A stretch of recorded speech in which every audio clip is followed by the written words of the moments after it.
સુરેન્દ્રનગર જિલ્લામાં વઢવાણ તાલુકાના દુધરેજ નજીક ક્રૂડ પાઇપલાઇનમાં લીકેજ થતા જિલ્લા તંત્ર દોડતું થયું છે। એક વ્યક્તિ ઘાયલ થઈ જતા ત્વરિત પ્રાથમિક સારવાર આપવામાં આવી હતી। ઘટનાની જાણ થતાં જ disaster management cell, NDRF, fire વિભાગની ટીમ, 108 એમ્બ્યુલન્સની ટીમ, ટ્રાફિક પોલીસ વિભાગ સહિતના સંબંધિત વિભાગના અધિકારીઓ તુરંત જ ઘટના સ્થળે પહોંચી ગયા હતા।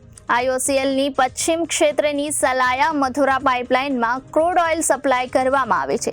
આ પાઇપલાઇનની જાળવણી, સલામતી અને સુરક્ષા માટે તેમજ કાટ સામે રક્ષણ અને સંરક્ષણ માટે સીટીઈ કોટિંગ, કોલટેપ અને પીયુ દ્વારા બદલવામાં આવે છે।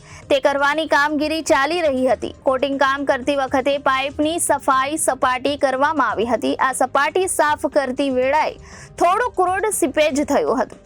સાઇટ ઇજનેરોએ કામગીરી તપાસ કરી રહ્યા હતા ત્યારે માઇનોર સીપેજ ધ્યાનમાં આવતા કંટ્રોલ રૂમને જાણ કરવામાં આવી હતી। કંટ્રોલ રૂમને જાણ થતાં જ સંબંધિત તમામ ટીમને જાણ કરી દેવામાં આવી હતી।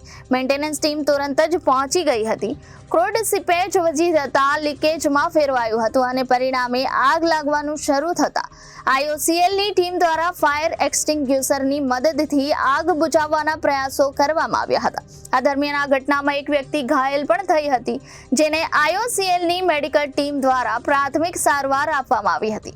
ગણતરીની મિનિટોમાં જ ફાયર બ્રિગેડની ટીમ અને 108 એમ્બ્યુલન્સની ટીમ પણ પહોંચી ગઈ હતી। ફાયરની ટીમ દ્વારા આગ ઉપર કાબુ મેળવી લીધા બાદ પાઇપલાઇન લીકેજ રિપેરિંગની કામગીરી ત્વરિત હાથ ધરવામાં આવી હતી। સમગ્ર સ્થિતિ પર કાબુ મેળવ્યા બાદ આઈઓસીએલના ડેપ્યુટી જનરલ મેનેજર અને સ્ટેશન ઇન્ચાર્જ શ્રી વિજય જૈન દ્વારા સમગ્ર ઘટનાને ઓફ સાઇટ મોક ડ્રીલ જાહેર કરવામાં આવી હતી। પાઇપલાઇન લીકેજ હોય ત્યારે જ આપત્તિ સમયે કેવા પગલાં લેવા જોઈએ, કોને જાણ કરવી જોઈએ અને કઈ રીતે સાવચેતી રાખવી, તે તમામ બાબતે મહત્વપૂર્ણ જાણકારી આપવામાં આવી હતી। ઘાયલ થયેલ લોકોને આપવાની થતી પ્રાથમિક સારવાર બાબતે પણ માહિતગાર કરવામાં આવ્યા હતા। આપત્તિ સમયે બચાવ કામગીરી કેવી રીતે કરવી તે અંગેનું નિદર્શન પણ કરવામાં આવ્યું હતું।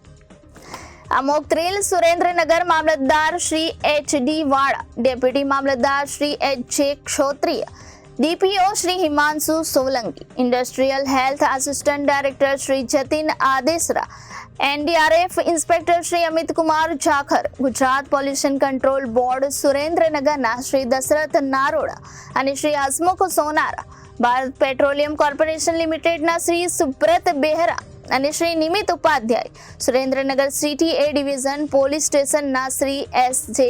જાડેજા, 108 એમ્બ્યુલન્સ ટીમના શ્રી વનરાજ મેદરાણીયા, ફાયર રેસ્ક્યુ ટીમના શ્રી જય રાવલ અને team traffic police control team, આઈઓસીએલની ટીમ તેમજ ગ્રામજનોની ઉપસ્થિતિમાં સફળતાપૂર્વક યોજાઈ હતી।